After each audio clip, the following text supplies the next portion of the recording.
Is it worth it getting Fallout first right now? So before starting, I want to just tell you guys that this video is not sponsored or anything by Bethesda, and I'm not getting a penny from anybody. So this is only my personal humble opinion, and you may have a different opinion, which is absolutely okay, but this is just like my opinion about Fallout first. So I want to start with the downside of Fallout first is actually you have to pay 15 euro a month for it. Now, if you live in different country, that money will be different. In United States, I think it's $15.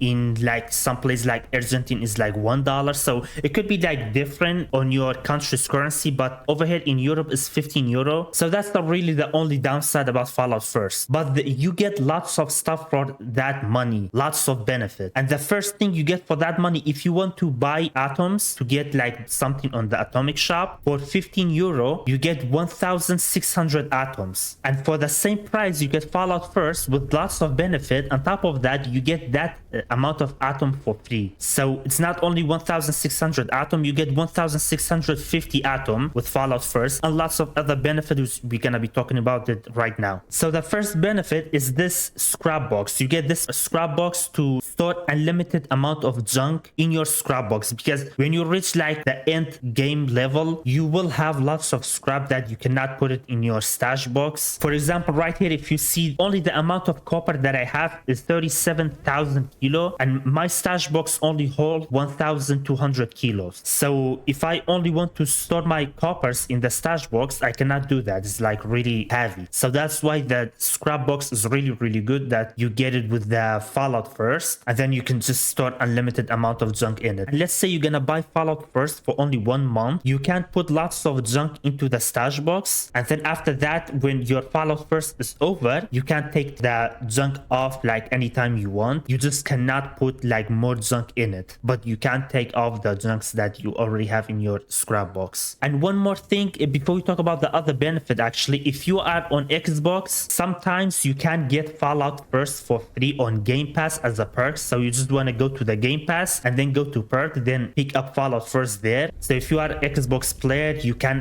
technically actually get Fallout first for free from time to time, not like every time, but from time to time you can get it like for free for 7 days or for 14 days. So definitely, if you are from Xbox, go to Game Pass and go to perk and check if there is Fallout first available there. And now next thing, we have the ammo box. The ammo box works exactly like the scrap box, but instead of junk, you scrap ammo in it. And as you can see, I have lots of ammo in there, and you can scrap fusion core and plasma core as well, along with like all of the other ammo type. If I want to store like all this ammo in my stash box, that is just like not happening. It is really heavy, so that's why the ammo box is really nice as well, which you get it with the Fallout first. And then in the atomic shop, most of the time there are free items. Like almost every month we get a free item for Fallout first member only. For example, this month it was this gold dance, which is like really nice. It is for free, and sometimes we even get like multiple items per month. And then we do get special offer as well. For example, this tree house normally is 700 atoms, but if you have Fallout first, it's actually 50% off for Fallout first member. We can buy it for 350 atoms. And then you get this 2 emote as well when you buy the Fallout first for the first time, and then after that you can keep them as well, this 2 dance emote. And for that period of like time that you have Fallout first, any item that you pick up for free after the Fallout first is finished, you still gonna keep like those items. Now something else is survival tent. So you get this survival tent that you can place down like almost anywhere, as long as it's not close to another like in-game structure, for example like this place or this place. The first survival tent that you're gonna get, you get the stash box and the scrap box, I believe, and that's it, nothing else. But then after that you will get other survival tent for free, and then from the scoreboard as well you will get like lots of different survival tent. For example, this one that I have right now, we have the scrap box in it, the stash box, ammo box, weapon workbench, ammo workbench, and a bed to sleep in, and then a cooking station over here as well. So the survival tent is really nice, one of my favorite features about Fallout first. And now on the scoreboard there are lots of items that is Fallout first included. As you can see, all those items that Fallout first included, they have that Fallout first icon on them. There are like many stuff, as you can see, like on each page at least like there is 1 or 2 items that is only Fallout first member can get it. Now for those who don't know, you can actually with atoms, you can unlock this as well. If you don't have Fallout first and you have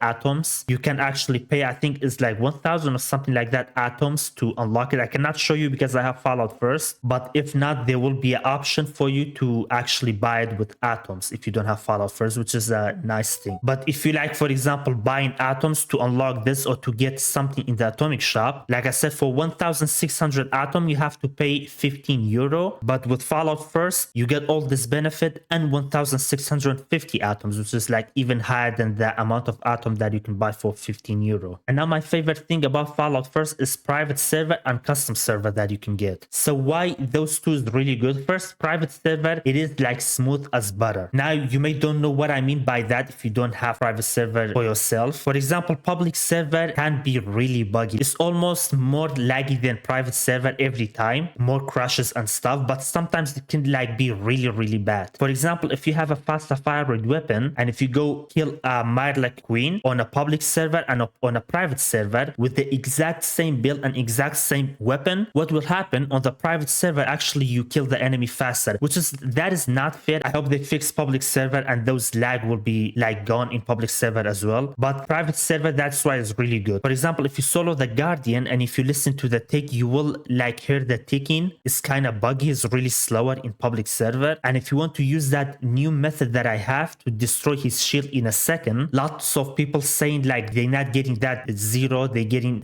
nothing. That is because they're doing it in public server, and public server sometimes can be like really buggy, and then because of that you cannot destroy the shield in time and you will die. Because of that, private server is really nice. And then when you want to search for like the Secret Asylum and some other stuff, private server could be really nice as well. Or let's say you're gonna farm cookie scores or holiday scores or the treasure hunters, you can just farm it on your private server, and then after that come out, refresh your private server, go back in, and then farm them again. So you can basically just farm like anything you want very easily, unlike public server, because other player will farm those stuff as well, and it's kind of hard for you to find it. And if you want to server hop on the public server, sometimes you may like go to same server a couple of times, which is very annoying. But with a private server, you can just like server hop easily by refreshing your server. And if you're wondering how to refresh your server, so when you done everything, like when you did everything in your private server, you want to go to custom server and then play the custom server, and then you have to cancel it.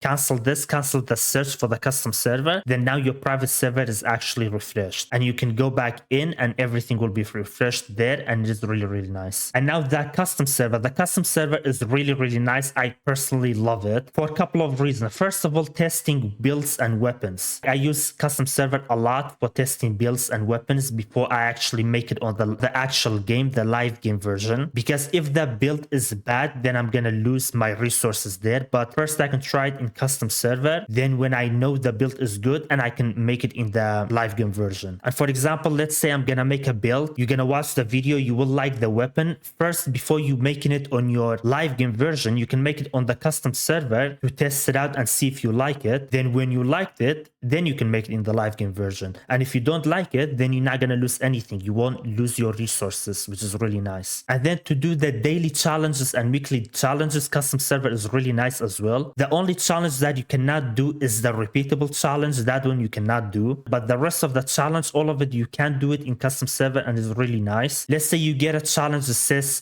cook like 10 meal or scrap junk to produce aluminium, stuff like that. So what you can do on your private server, you're gonna go to the server, you're gonna make a new world or the world that you already have, and then you will hit edit. Then you're gonna go to edit world setting, and over here you're gonna go to workshop, and on workshop you can put on free workbench crafting, so you can craft anything in the game for free. You don't need any resources, like nothing like that. You can craft all of the legendary mod box without even learning them. And let's say you have to cook Deathclaw Wellington for a daily challenge, you can't cook it for free. You don't need any resources or anything there to finish your challenge. So that's why custom server is really nice for that as well. So now, is it worth getting Fallout First? In my opinion, absolutely yes. The reason for that, because I am someone that actually spends money on games. So even for example, I play Marvel Rivals, I do spend money there as well to buy the battle pass and stuff, to basically buy the in-game currency. And in Fallout 76, if you want to buy the in-game currency anyway to spend it on the atomic shop, then instead of buying the atoms, buying Fallout First is better. The reason for that, for the same price of your money to buy the atoms, you get more atoms with Fallout First and all these other benefits from Fallout First as well. So basically it doesn't make any sense if you want to buy atoms for like directly for money. If you want like lots of atoms, then that is something else. For example, sometimes I need even more atoms than only the 1600 atoms I get from Fallout First. Then in that case I will buy atoms for money as well. But if you only need like 1600 atoms, then actually you can buy the Fallout First and get that atom for free with all these benefits. Let me know your opinion down in the comment. What do you think about Fallout First? I know there's actually lots of item. It is not fair that is for money, to be honest. Lots of people say that, but I'm not a big fan of that as well. It could be like only skins and stuff for Fallout First instead of all those like really good items. But let me know what is your opinion about Fallout First. Thank you very much for watching, and I'll see you in my next video.